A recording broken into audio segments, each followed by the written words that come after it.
The final match of the Six Nations, and the title is on the line. France has the opportunity to win the Six Nations. They've made some changes to their team. The Locks, Flamont and Miafu are back in. Olivon moves to 8. Gigo is out. Timo Matu is making his debut at the open side flank, and at number 13, Pierre-Louis Barassi replaces the injured Nicolas Deporter. That's for the French team. And for England, in the starting lineup, only one change. Ollie Chessum is in at 6. And the referee is Nika Amishkeli from Georgia. And that match kicks off at 8:10 in the evening. Eddie Jones, take us to the Stade de France. What is going to happen?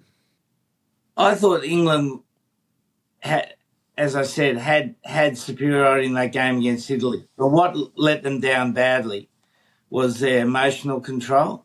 I thought they had a situation there, 18-10 up, and it looked like at that stage they thought they could play the game out to win it.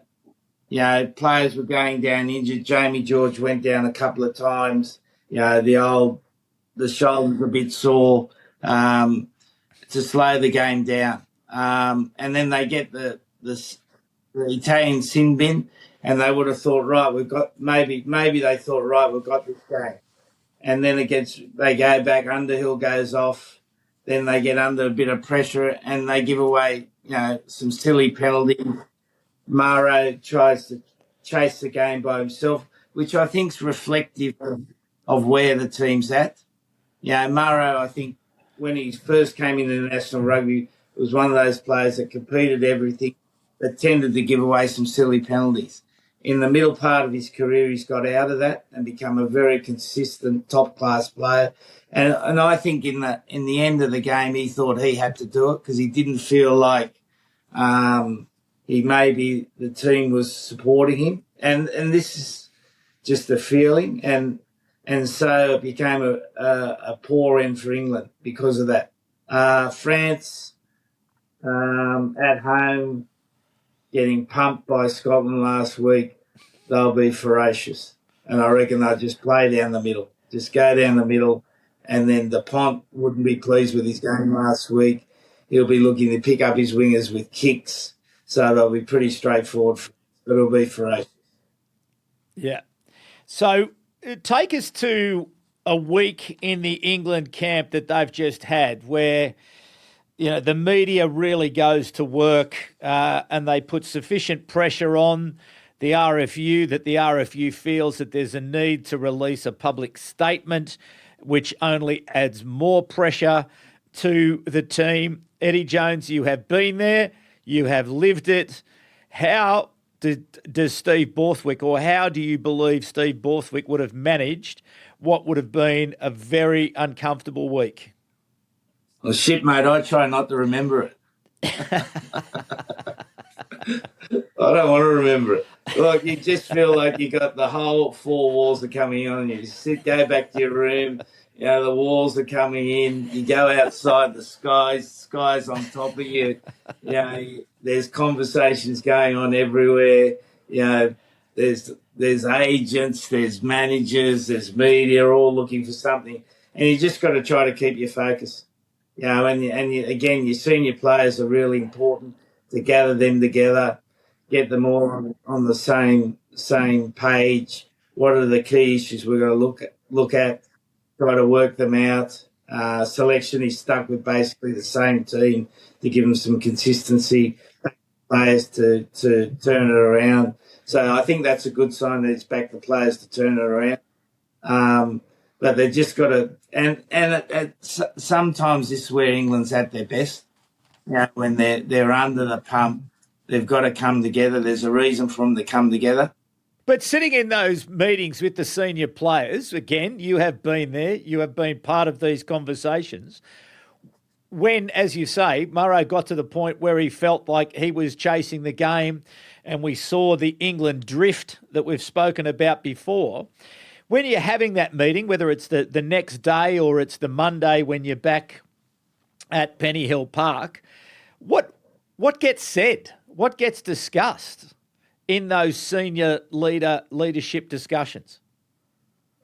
Oh, you try to work out what the major problem is and then try to fix it.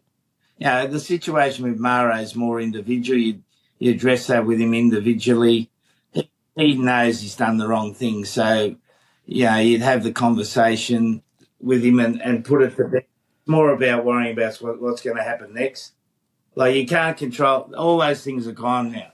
What happens next and how are you going to react to the pressure of the game on Saturday? What are going to be the pressure points on Saturday? How are we going to handle them? Sin bin early, France are getting a roll on. How are we going to slow the game down? Or if we get off to a fast start, then how do we keep the momentum going? So be trying to create the mental modelling of how the game's going. But it's not so much of what's gone past now, mate. It's what's going to happen this week. You've got to be thinking ahead, feeding forward rather than worrying too much about what's happened in the past. All right, Ewen McKenzie, your thoughts? Well, I agree with everything that he said. I think France, everywhere I look, I see big guys even on the bench. Aradou, Gilliard on the bench. Like there's big guys everywhere.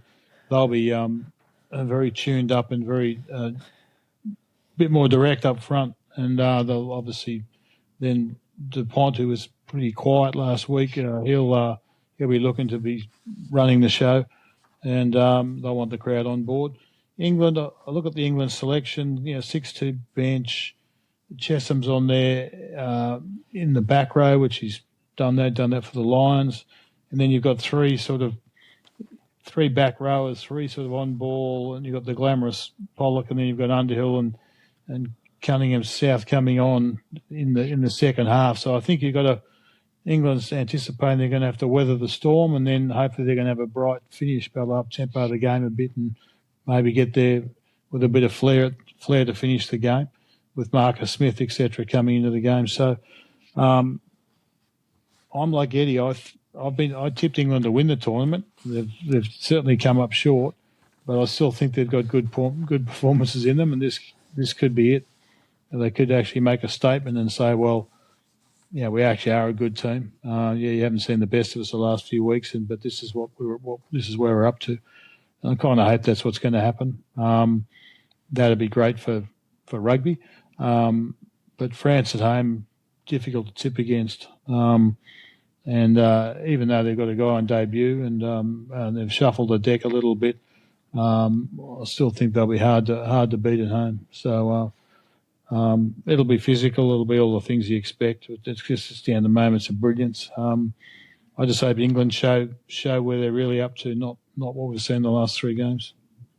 All right, Ewen McKenzie, we've got to let you go. You've got to get back to your day job. So a very big thanks to you for joining us once again. That's all right. I'll talk to you soon. You certainly will. And, what a weekend, Eddie Jones of Six Nations Rugby. You must, observing it so far as the tournament, where do you place it? Having coached in it, understood it, been a part of it, it has been a compelling competition to enjoy so far. Every time I turn on a sports show now, like the Las Vegas VNRL, Six Nations, it's the greatest tournament of all time. Like, it's always the greatest, and it probably is. But the only thing I'd like to add before I go, mate, I reckon this immature conversation that goes on in the England press about kicking. It is the most immature conversation I've ever seen, and it's gone on for a long time. If you think about 1991 World Cup, right? They got to the final by playing English rugby, and then because of all this stuff about they're kicking the ball too much, the England side changed their tactics and tried to run the ball, and Australia beats them without having to get out of first gear, right? Rugby's always been a kicking, running, passing game. Always has been, always will be. That's how the laws are set up. The big discussion point is, are you kicking away good possession? Like when you got bad possession, you don't want to keep bad possession. You know, because the defence has got an advantage. So the discussion should be about England. Do they kick away good possession or not? And the I don't think they do a lot, but I think they could have a more attacking mindset about the way they play the game. I think they need to be a bit more proactive in the way they play the game, but I don't think they're over kicking. Yeah, if that makes sense. And you think they're taking too much heat from the analysts in England? I just hear most of the discussion is just stupid.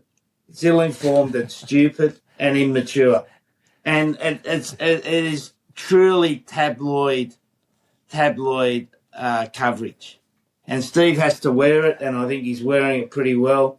I hope for him they have a good win on Saturday. And if he wins, then Gauthier is going to be in the hot seat, mate. And it's interesting how the Six Nations, you think about Townsend at the start of the tournament, like sack him, he's no good. Now he's a genius. Like, give me a break. Like, the guy's a good coach and always has been, right? But now he's gone from being a dunce to a genius. Steve at the start of the tournament was a genius, and now he's a dunce. He wins on Saturday. He'll be up next to Sir Winston Churchill. And then Gauthier will be on the guillotine. Like, you know, and that is the ridiculousness of some of the discussion, mate. It's stupid. But that's the world we live in, so we've got to cop it. All right. On that note, Eddie Jones exits stage right as he gets back to his day job. Good on you, Pemby. Thanks very much, Cheers, Eddie mate. Jones, for joining us for the preview of the final weekend of the Six Nations. And I will close it out here by myself, people, as my colleagues fall. We have gone a bit longer today because we were waiting for Eddie Jones, but so much to talk about. I do hope you've stuck with us through to the end, because we also have the final week of the under-20s, the men's Six Nations. Wales take on Italy on Sunday in Newport in South Wales. Ireland take on Scotland on Sunday in Cork. And France play England in La Rochelle.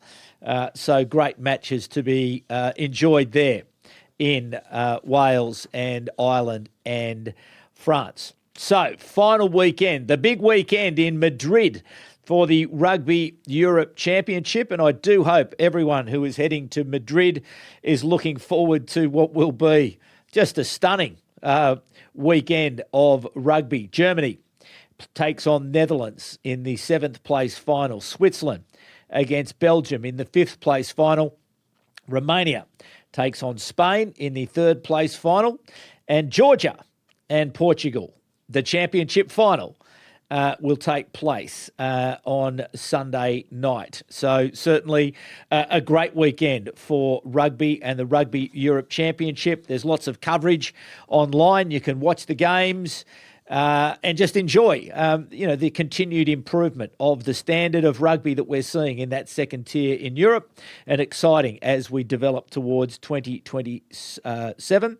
And a big shout out, actually, on behalf of Rugby Unity to Pasquale Intengero for his excellent coverage of the Italy versus England game over the weekend, which is available right now on the Rugby Unity Substack.